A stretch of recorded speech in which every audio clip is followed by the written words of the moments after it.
Bentornati al podcast Malazan dei caduti. Siamo qui riuniti oggi per cominciare a chiudere il filone di Felisin, trattando precisamente dal capitolo 11 al capitolo 14. E finalmente direte voi, e sono d'accordo, a differenza degli episodi precedenti che trovate qui, in questa puntata andremo più spediti, lascio approfondimenti capillari a voi nei commenti. Bene, se vi siete iscritti al canale possiamo cominciare. Vai!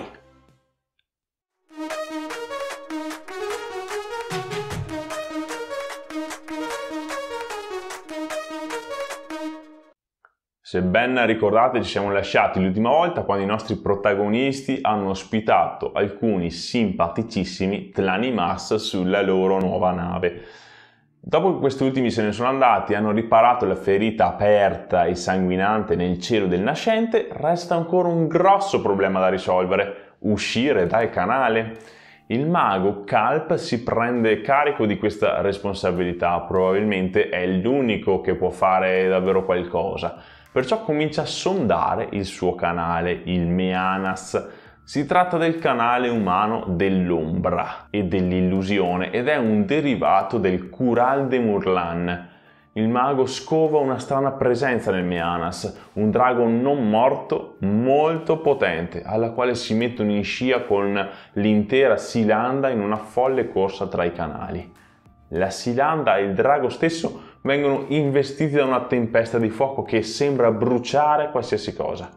Si tratta del caos, oppure una tempesta tra i canali. Altre voci dicono sia il canale Tellan, ovvero quello del fuoco dei Tlanimas, il che potrebbe avere il suo senso.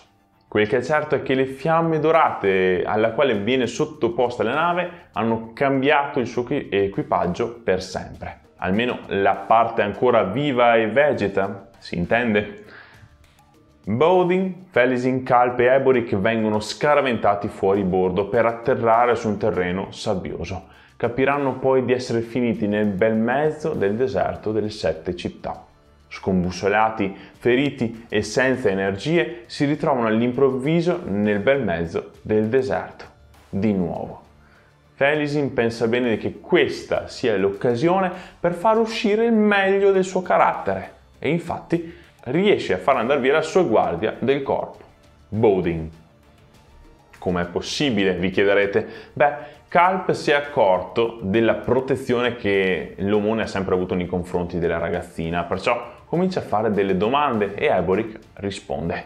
La bambina è la sorella di Tavor e Bowden è una grinfia, o meglio, il figlio di un membro della grinfia. Lo so, questo nome è piuttosto brutto, ma ce lo dobbiamo tenere così. La grinfia era un ordine creato dal danzatore con lo scopo di infiltrazione esterna nelle campagne militari. Successivamente è stata presa ad esempio da Surly per creare l'Artiglio, ente benefico di spionaggio, una polizia segreta che agisce all'interno dell'impero. Quando Surly è diventata l'Asin e ha voluto impossessarsi del trono, le due fazioni si sono scontrate e indovinate un po'? Ne è uscito vincitore l'Artiglio. Delle grinfie rimangono solo pochi elementi nascosti oppure i primogeniti di quest'ultimi come Bowden. Il piano di Tavor era quello di far scappare Felisin da Skullcap, ma come dice lo stesso Bowden, non si può far fuggire chi vuole rimanere in gabbia. Queste sono state sicuramente rivelazioni fondamentali per noi perché conosciamo la guardia del corpo dall'inizio, dal prologo, e non era affatto semplice capire il suo vero ruolo, no? Erikson ci ha lasciato indizi qua e là, ma coglierli era difficile. Comunque a Felisin il fatto di avere qualcuno che la segue notte e giorno non sta bene per nulla, ed ecco che manda via Bowden senza rendersi conto dell'enorme protezione che le può dare. Shock. Purtroppo per loro, per fortuna per noi, non c'è tempo per i rimpianti perché il gruppo viene investito da una tempesta di sabbia, il vortice stesso. La furia del vento non dà tregua ai sopravvissuti per 3 giorni interi, fino a quando riescono finalmente a nascondersi all'interno di una collina piena di buchi e grotte. Non hanno più energie, Eboric soprattutto, dato che comincia pure a delirare. Poi all'improvviso il vecchio recupera la salute È ancora cieco, certo, ma almeno gli sono tornate le forze e, cosa più incredibile, le mani.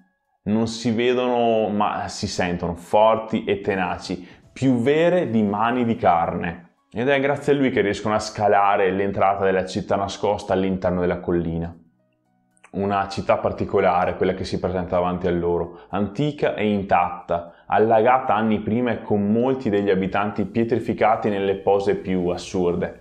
È incredibile come l'ex sacerdote di Fener continui a delirare durante la visita, ma dicendo cose che probabilmente sono di importanza vitale. Per esempio, sostiene che si tratti di una cittadina del primo impero, in cui si stava svolgendo un rituale Soul Taken. Inoltre afferma che i mutaforma si stanno muovendo e forse non è un caso che hanno incontrato sul loro cammino un drago Soul Taken non morto. Una divinatrice Tlanimas, secondo il vecchio. Purtroppo le informazioni reali sulla strana città finiscono qui, il resto sarebbero teorie campate in aria, ma se volete dirmi la vostra c'è uno spazio spazioso nei commenti. Mentre cercano una via d'uscita si preoccupano ovviamente di essere inseguiti da divers e Soul Taken. Felisin è pessimista, è da un po' che sente puntati addosso gli occhi di Ud, preferirebbe rischiare di farsi raggiungere da qualche bestia piuttosto che morire nel mezzo del deserto. Gli altri la convincono a proseguire e insieme trovano la rappresentazione di un mazzo dei draghi antico, fatto non di case ma di regni, di fortezze. Finalmente trovano un'uscita da quel labirinto. Il problema è che si affaccia su una protuberanza a molti metri da terra. Ecco che interviene Heboric, il nostro supereroe che tra l'altro ci dice cosa sta succedendo. Raraku rimodella chi gli passa attraverso, lo modifica e gli dona regali sgradevoli. L'incontro che poco dopo i nostri amici fanno è piuttosto particolare. Si presenta come un mercante mago alleato del vortice che si porta dietro alcuni schiavi non morti. La verità che emerge però è ben diversa. Si tratta di un divers molto abile di nome Grillen che vuole rapire Felisin. All'improvviso si trasforma in migliaia di ratti e attacca a morte il povero Kalp.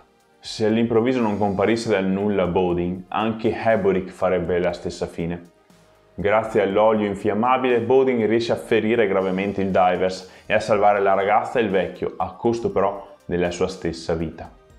In questo caso vediamo finalmente Felisin provare qualche emozione, rabbia, tristezza e disperazione per l'uomo che l'ha sempre difesa da quando è uscita da Unta, nonostante lo avesse trattato sempre malissimo. Anche Kalp fa una fine orribile, molto meno enfatizzata nel testo, come se passasse in secondo piano. Eppure ci saluta un gran bel personaggio che ci ha accompagnato per un bel pezzo di strada in questo romanzo.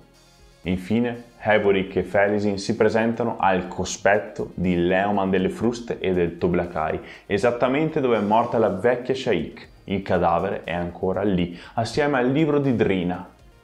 Come era stato predetto, la nuova Shaik rinata, è arrivata nelle vesti di Felisin e accompagnata da un saggio senza mani. Boom! Colpo di scena! Eccoci amici, vi è piaciuto questo episodio? Spero abbiate riconosciuto il titolo che gli ho dato, Dalla vergogna al trionfo. Se la risposta è no, ve lo dico io. In uno dei prossimi capitoli lo dirà proprio Felisin ad Heboric. Ripensando da dove è partita e dove è arrivata ora, gli dice meglio andare dalla vergogna al trionfo che il contrario. Perciò, carissimi, auguro anche a voi di camminare verso il trionfo. Grazie di essere stati qui con me. Ci vediamo tra 2 settimane per concludere il filone. Ciao ciao!